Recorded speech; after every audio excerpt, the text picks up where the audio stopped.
Sebelum kita melanjutkan tentang kemungkinan dunia akan runtuh secara ekonomi, kita mengingatkan diri kita akan model bernegara ala Sri Lanka. Sri Lanka adalah negara yang salah kelolaan bernegaranya. Sri Lanka memang membangun, tapi membangun sesuatu yang tidak produktif, bahkan konsumtif, seperti membangun bandara yang berada jauh dari tempat kebutuhan, yang kosong tempatnya, membangun pelabuhan laut yang tidak disinggahi kapal asing kecuali kapal dari Tiongkok. Padahal 100% kapal niaga yang melewati Selat Malaka pasti lewat Laut Andaman dan Samudra Hindia, di mana Sri Lanka wilayahnya tersebut ternyata hanya dilewati saja, tidak nyandar di pelabuhan tersebut, tidak tukar kargo ataupun strategi logistik lainnya. Bandara kosong dibangun jauh dari yang membutuhkan transportasi udara, yaitu dibangun di kampung halamannya Presiden dan Perdana Menteri Sri Lanka yang kakak adik, kampungnya Raja Paksa. Sri Lanka bernegaranya dicampur dengan kebijakan yang menguntungkan bisnis pejabat, membuat peraturan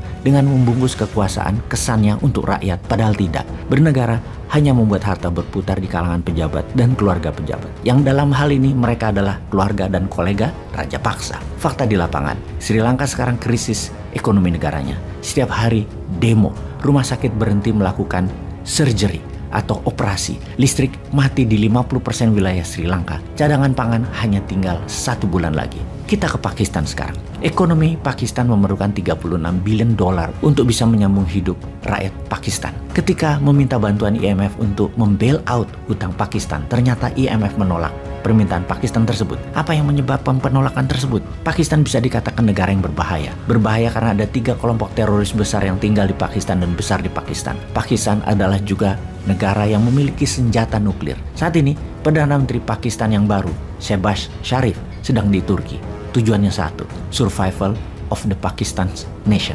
Pakistan memerlukan cash untuk membayar kewajibannya sebesar 36 billion dolar. Pakistan desperate, namun sejauh ini tidak ada yang membantunya. Apakah Pakistan menjadi Brazilnya Amerika Latin di krisis ekonomi di tahun 80-an seperti Meksiko bangkrut? Meksikonya sekarang adalah Sri Lanka. Pakistan cadangan devisanya tinggal 10 billion dolar yang hanya bisa untuk biaya 2 bulan negara Pakistan. Minta bantuan IMF ditolak. Juga karena IMF meminta Pakistan merubah strategi keuangan bernegaranya terlebih dahulu, yaitu cut cost, lebih efisien, mencabut subsidi BBM dan listrik, naikin pajak, swastakan 2 bank negara. Bank tersebut untuk jadi swasta karena selama menjadi bank BUMN inilah ladang korup. Melepas dukungan kepada kelompok teroris Taliban, ISIS, dan Al-Qaeda yang total sekitar ada 40.000 pasukan teroris bersenjata tersebut di sana dan mengusir keluar dari Pakistan. Pakistan harus bukan lagi teroris safe haven. Solusi yang dicoba Pakistan kemudian yaitu menerbitkan surat hutang atau bond. Ternyata tidak ada juga yang membeli. Lalu Pakistan merapat ke friendly country yaitu Tiongkok sebagai negara pemberi hutang proyek terbesar Pakistan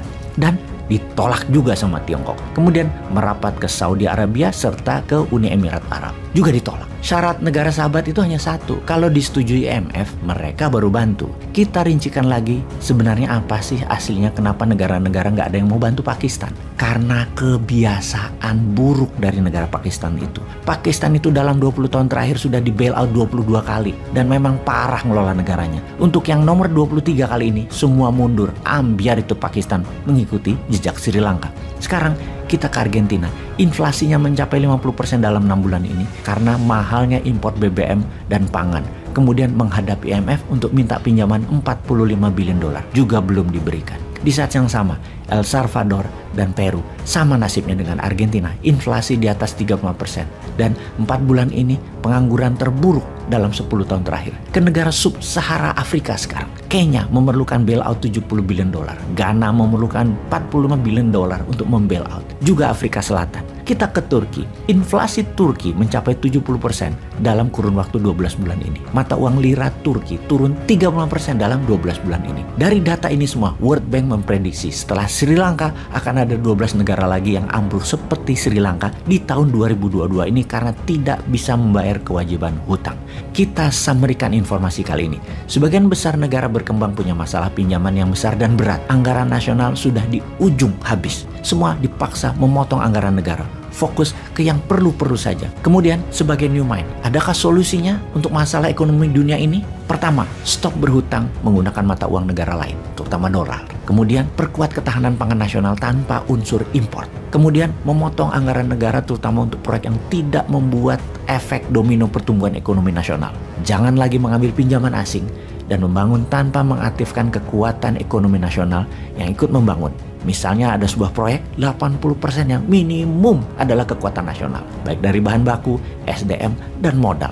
Proyek dengan mengandalkan dana asing, tenaga kerja asing, dan uang asing, serta teknologi asing, jangan lagi diberikan peluang karena bisa menjadikan kita tersandera, terjebak hutang. Sungguh, krisis hutang ekonomi bisa menyebabkan krisis keamanan, krisis pertahanan, dan krisis kedaulatan negara.